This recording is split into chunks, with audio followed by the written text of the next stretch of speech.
Well, if you look at the mid-Michigan sort of Jackson-Battle Creek race, that could definitely go back Republican again because Mark Schauer's a freshman.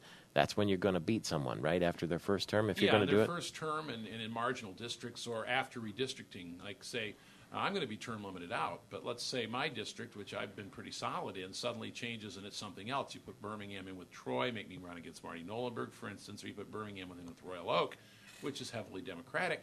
All of a sudden, all those relationships and all those roots that you have are all cut off, and you got to reestablish them and do it real fast. So, but for say Mark Schauer, that district seems to go, that seems to go back and forth, fickle. Back and forth. Yeah, very fickle. And of course, you can never say what the election would be like if it were held today. I mean, I'd be really surprised if it were held today because today is just, it's July. But the way things are looking at now, it's could be a good year for Republicans. What can be accomplished with the Michigan legislature coming back for one day today?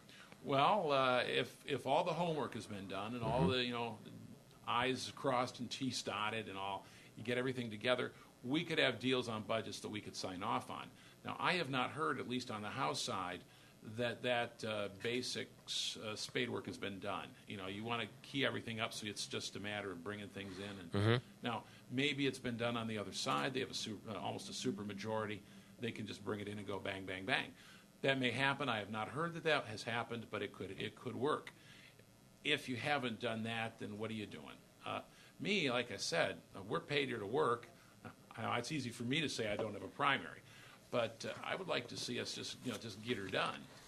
Congressman Mike Rogers is on the other end of our line, the Republican from Brighton, serves on the House Intelligence Committee. Good morning to you, sir. Good morning, Michael. Did Hillary Clinton, the Secretary of State, really say that somebody in the Pakistani government knows where bin Laden is? Well, I haven't heard the words spoken by her. I have heard the words attributed to her. I'll give you the direct quotation then, because I happen to have it in front of me. Okay. Quote, "I assume somebody in this Pakistani government, from top to bottom, does know where bin Laden is, and I'd like to know too." End quote. I think that's an expression of frustration with the Pakistanis, and as Michael, you and I have talked over the last few years about their intelligence services are the ones that created elements of the Taliban years ago, and I firmly believe continue to support insurgents, mainly that flow across the border from Pakistan into Afghanistan, and there are factions of the government that are clearly working with the bad guys. I'm a little suspect that they would actually know where he is. I think this guy's operational security is probably the best I have ever seen. But I have a feeling they have ideas on how we can get closer to where he is, for sure. I believe that. Why wouldn't they cough it up? Well, because, they're conflicted. A part of their government is a fundamentalist Islamic believers, and they don't want to cooperate fully with the United States. That half of the government likes us, the other half is not all that happy with us. And so they've got this conflicted feeling going on. And I do believe some of these ISI folks are, they're playing the great game, if you will, by saying, the longer he's out there, the more important we are to the United States. And boy, that means that they give us money and they stay here and they do good things for us. And so I think they're playing this great game that is absolutely frustrating. And I've been calling for being a little tougher on the ISI for years. They were actually at one point allowing through the Frontier Corps, which is the Pakistani militia that's along the border between Afghanistan and Pakistan, allowing people to cross over freely. As a matter of fact, they were doing it, I think, for money at one point. So it is a frustrating, complicated place. And I do believe they have more than they're telling us, but they are letting us to do some things, and that's the frustration. I've been reading the words of General James Mathis. He is President Obama's choice to replace General Petraeus at Central Command, as I understand it. These are words, you'll remember now that General McChrystal was sort of removed from office for something that he said that was considered politically incorrect about the president. But these are the words that were spoken at a San Diego forum in 2005 by General James Mathis. He says, quote, "You go into Afghanistan, you got guys who slap around women for 5 years because they didn't wear a veil. You know, guys like that ain't got no manhood left anyway, so it's a hell of a lot of fun to shoot them." End quote. Now, isn't that a little bit more sensational than what General McChrystal said about the President of the United States? And how come General Mathis gets to stay and be the head of the Central Command? Well, you'll have to ask the President of the United States that question, I guess. And listen, and you and I think we talked about this as well. The policy is the problem in Afghanistan. So you can change the general 18 times. If the president isn't willing to relook at his policy in Afghanistan, we're still going to have the same troubles. We're still going to have the same casualty rates. And he said very clearly he was not willing to reconsider his position. So, you know, listen, all of these generals are in combat zones. They're all in, these are pressure cooker jobs. You know,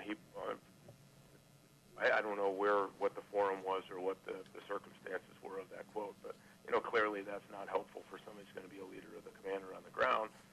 But at the end of the day, we have an enemy there that we have to deal with. And in a lot of cases, that means the only way they're going is through military force. And at the end of the day, that's what's going to shove these guys out of doing what they do to these communities. Now, the situation with this, the Libyan fellow who bombed the Pan Am Flight 103 over Lockerbie, Scotland, 1988. As I understand it, the Scotties let him out a year ago, the British government, because this doctor said he was going to die any day. Humanitarian reasons. They let him go back to Libya. He got a hero's welcome. What's it been, a year now? He's still alive. Doctors say he could live another 10 years. And Britain's Prime Minister David Cameron was in Washington yesterday talking about this matter with President Obama. Have I characterized the situation correctly? Pretty much accurately, yes. You know, this is very frustrating. It is. You know, at the time, many of us, me included, said this was wrong. You shouldn't let the guy out under any circumstances. He killed 180 some people. Was convicted of it. Was in jail for it. I mean, if that isn't a life term, if not you know, the death penalty, I don't know what is. And they proceeded to go ahead and move forward with it, and it just is a problem that keeps growing. And of course, it was a great way for Libya to poke us in the eye with that hero's welcome and the cameras. And it has been a problem ever since. But you can't listen.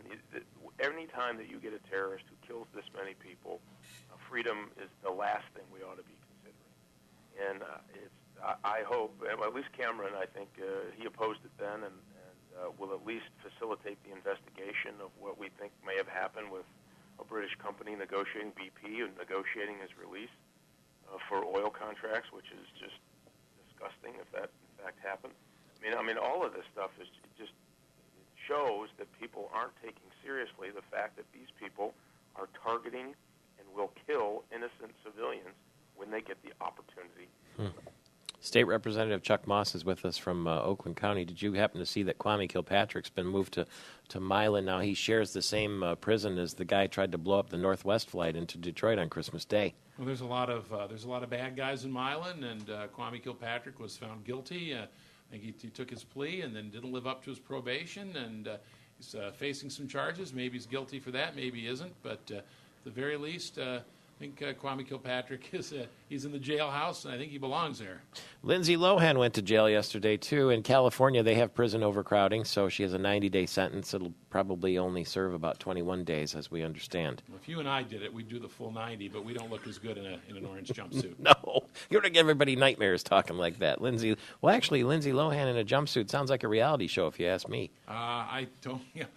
I can see this conversation spinning right out of control, so I'll try to stay away from that. But yeah, that's a jail. You know, you can get a reality show if you put Kwame Kilpatrick and Lindsay Lohan and all on one. Yeah. Now you're talking. Boy, you know, we're the next Simon Cowell here. We'll get the film tax credit going and the whole 9 yards. It'll be fantastic.